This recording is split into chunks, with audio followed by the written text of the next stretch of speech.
So I do this really fun thing when I get to work. I get here early and I sit in my car and decide if I'm gonna go in or not.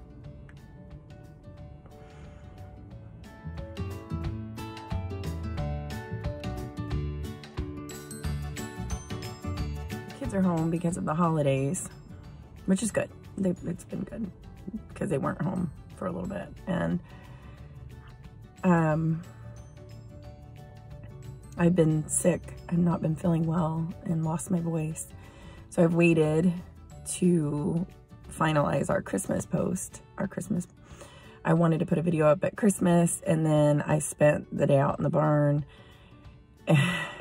Just all of our big kids were gone and I wasn't ready. I kind of got blindsided this year. I know that we are not the only family that has blended families and kids from other marriages and kids having to go back and forth. But I knew eventually this would happen. I was not ready for it to happen this year. And I don't know why. I should have, like if I had looked at a calendar or talked to my kids, I would have known, but I didn't plan ahead. And so Christmas morning, we woke up to our 6-year-old, and then our 17-year-old daughter was there until 9:30. And then she left to go to her mom's for their Christmas party. And the 3 bigger boys were not able to be there.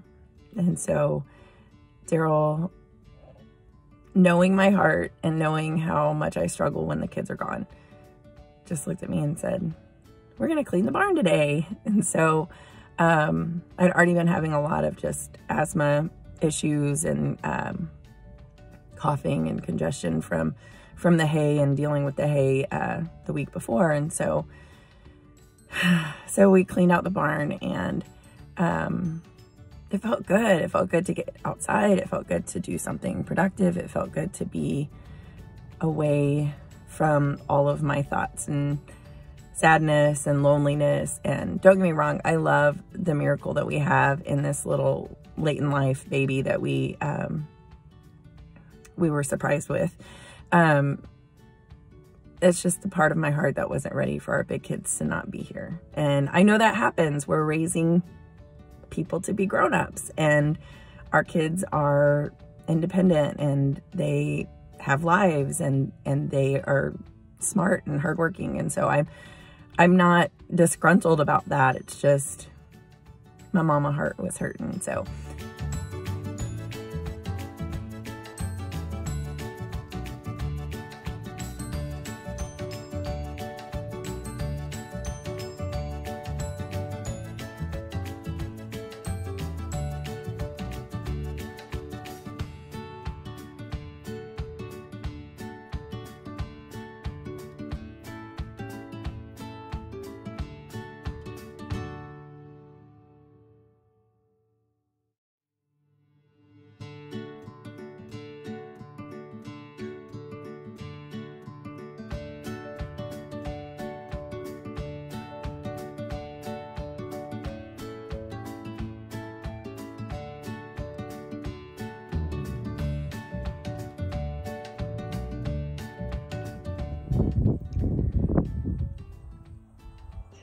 Christmas morning here in Texas. 9:40 in the morning. You can wear your shorts today. It's supposed to be 85. It's a record high for heat.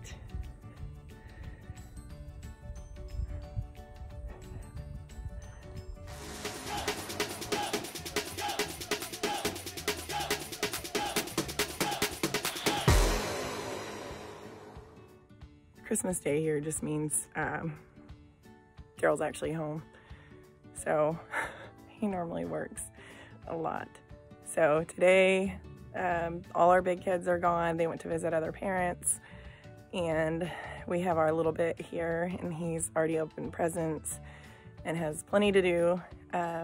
He'll probably be in and out with us, but we have a barn to clean out.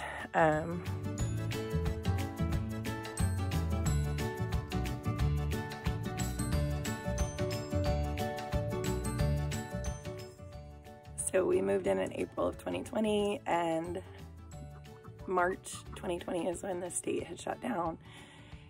So there was not a lot of help. We couldn't ask a lot of help of people. This chicken never wants to be around me until I'm on the camera. Willie, I don't have food. I don't have food.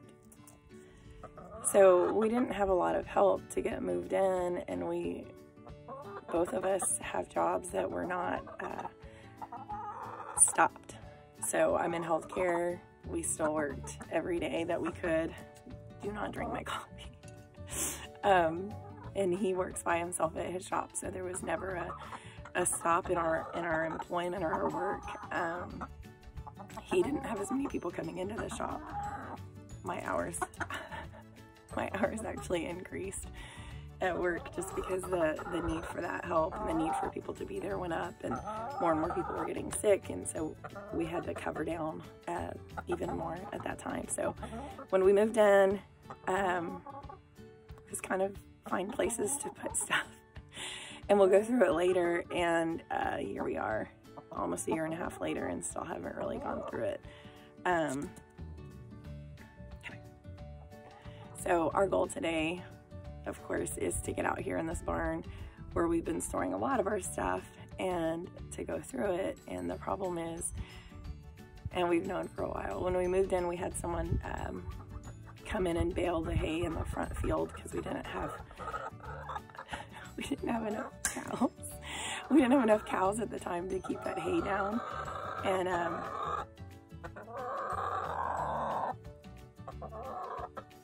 we had a friend that really needed the hay, and so they came in and baled it, and what we found out is that I'm allergic to hay.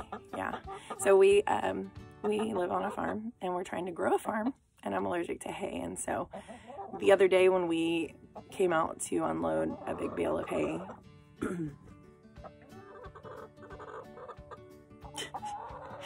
when we came out to unload that big bale of hay the other day, and then hanging out with the cows for a little bit, I have been having like a pretty bad reaction since then. So I've been having to do my inhaler about every 4 hours and not sleeping real well. And so today it will be work. I'm already medicated, and probably having to actually wear a mask to try to cut down on the particles that are getting in my nose and airway. So of all the problems to have, right? nerdy problems. But anyways, loving getting to be with the cows this morning, having my coffee at the barn with my bald chicken. I'll tell you more about Willie another day.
Do you see it?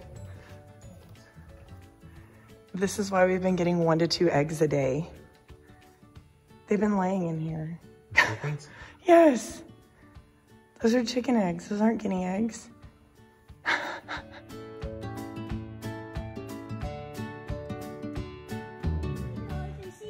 Okay, so first of all, you know Daddy and I were out here cleaning out the back of the truck. I was finding all our camping gear.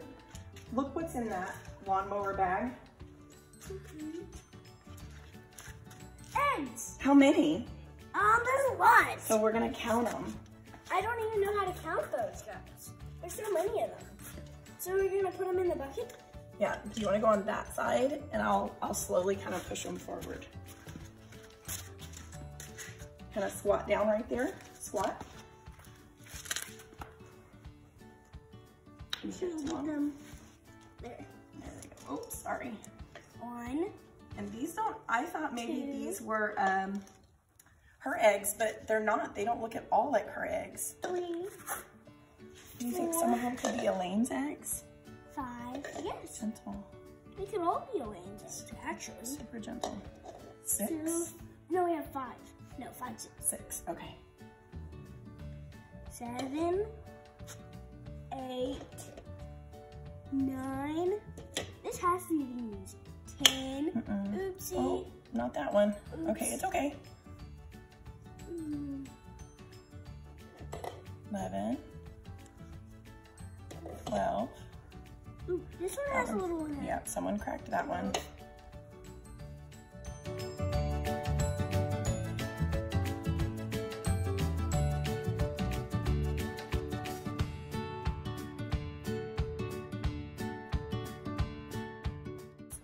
So how many? 18 Does that, is that counting our 2 cracked ones?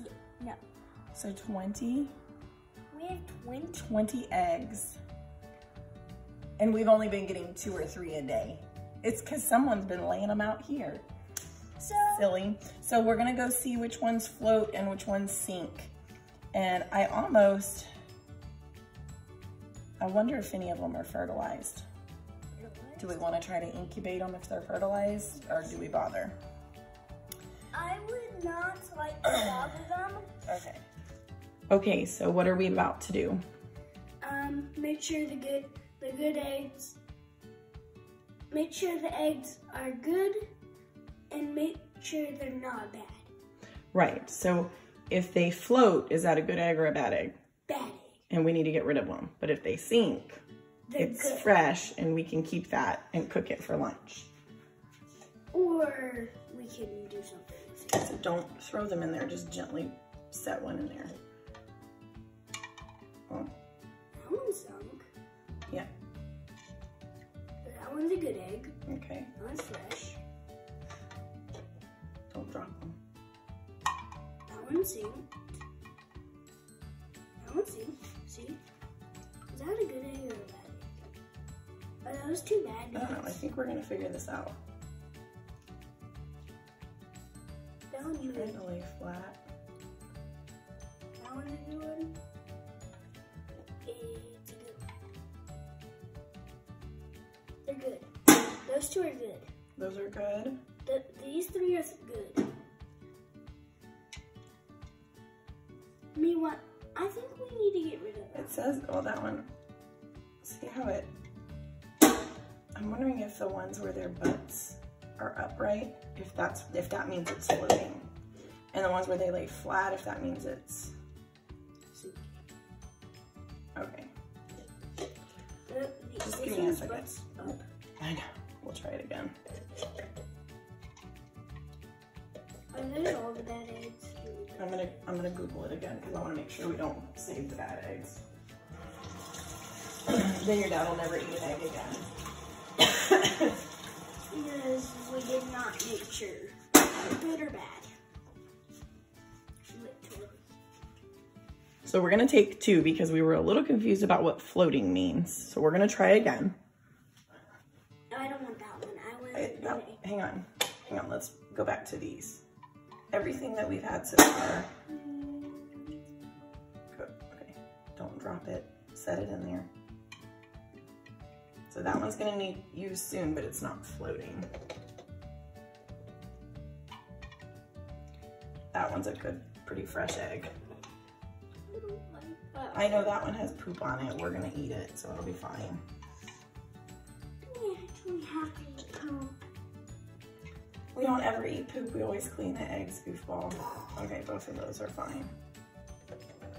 We're gonna have a whole one. Well, I don't know how long they've been laying out there. That one's floating a What little. if we had, yeah, I was about to say, what if we had more water? Grab me a paper towel and put it down. Where is the open? Did you find it?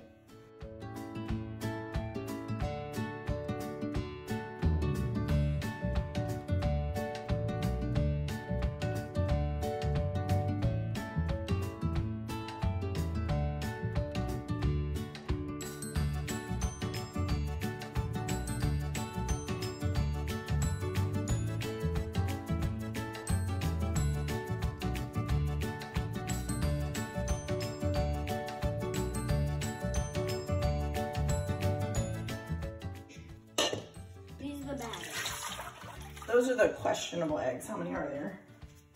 5. Oh, yeah.